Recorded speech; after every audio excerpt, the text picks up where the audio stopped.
నేనేమంటున్నా, మీరు తప్పు చేస్తున్నారు, ఇంకా చేస్తున్నారు, కొద్దిగా చూసి ఉన్నట్టు పోతే వాళ్ళు కూడా సార్ ఇప్పుడు మీరు ఒక మాట, ఇప్పుడు ఈ బండి రాసినా కదా నేను, ఇది నేను ఓన్లీ నాన్ ట్రాన్స్పోర్ట్ ఉంది, ఇది ట్రాన్స్పోర్ట్ కన్వర్ట్ చేసుకొని నడుపుకోవాలని రాసిన.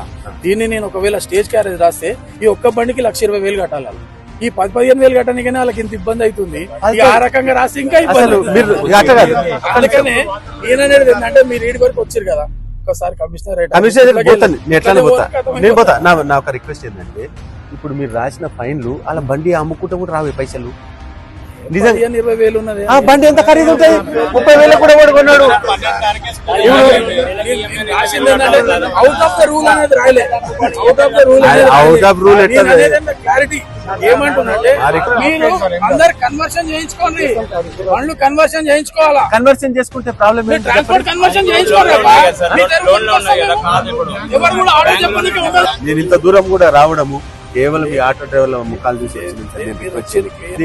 ఓన్లీ మీ డ్రైవర్ల గురించి ప్రాబ్లం రాకుండా సార్ని రిక్వెస్ట్ చేద్దామని ఇంత దూరం వచ్చిన నేను. మనం దాని మీదే అడుగుదాం. దాన్ని అడుగుదాం. నేనేం చేస్తున్నా అంటే, డైలీ రెండు రోజులకు ఒక స్కూల్, మొన్న పబ్లిక్ స్కూల్ రాసిన, దాని తర్వాత శ్రీ సాయి స్కూల్ రాసిన, దాని తర్వాత సెయింట్ జోసెఫ్ రాసిన, ఇవాళ చైతన్య కాలేజ్ రాసిన ఈ మోడర్న్ బేకరీ దగ్గర. రేపు ఇంకోటి చెప్తున్నా, నేను జాన్సన్ గ్రామర్ దగ్గర రేపు వెళ్తా, ఎల్లుండి డిపిఎస్ దగ్గరికి వెళ్తా, అది కూడా చెప్తున్నాను. ఎందుకంటే